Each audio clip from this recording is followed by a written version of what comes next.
দেখো বোর্ডে একটা অঙ্ক দেখতে পাচ্ছ, এই ধরনের ম্যাথ আমরা বিভিন্ন চাকরি মানে কম্পিটিটিভ এক্সামের ক্ষেত্রে দেখতে পারি, যেমন WBSSC group C D, WBP, KP, railway group D, NTPC, etc, এইসব অঙ্ক মানে এইসব এক্সামের ক্ষেত্রে এই ধরনের অঙ্ক এসে থাকে। এটা কি দেখো 6 রুটের ভিতরে কভার আছে 1 2 3 4 5 বার।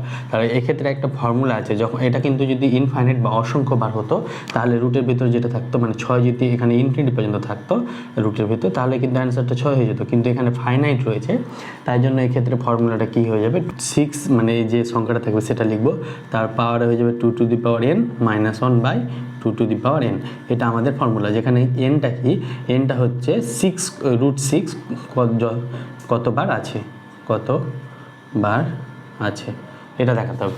তাহলে এক্ষেত্রে রুট 6 কবার আছে দেখো 1 2 3 4 5 বার। তাহলে n এর ভ্যালু কত, এক্ষেত্রে n এর ভ্যালু 5, তাহলে এখানে n এর ভ্যালু যদি 5 বসায় তাহলে এটা হবে 6 into 2 to the power n মানে 5 মাইনাস 1 বাই 2 টু দি পাওয়ার 5। তাহলে 2 টু দি পাওয়ার 5 মানে আমরা জানি 32, তাহলে উপরে হয়ে যাবে 32 মাইনাস 1 বাই 32 মানে হয়ে যাবে 6 টু দি পাওয়ার 31 বাই 32। এটা কোথায় রয়েছে, অপশন এতে আমাদের সঠিক অ্যান্সার। এবার আমরা যদি এখানে রুট 6 না নিয়ে যদি 7 নিই, 7 7 7 7 7, তাহলে এখানে এই ভ্যালুটা কত হবে সেটা তোমরা কমেন্ট বক্সে জানাবে। এবং ভিডিওটি ভালো লাগলে অবশ্যই শেয়ার করবে বন্ধুদের মাঝে, এবং এই ধরনের আরও ভিডিও ট্রিক পেতে অবশ্যই চ্যানেলটিকে সাবস্ক্রাইব করবে এবং ফেসবুক থেকে হলে অবশ্যই ফলো করবে। Thank you.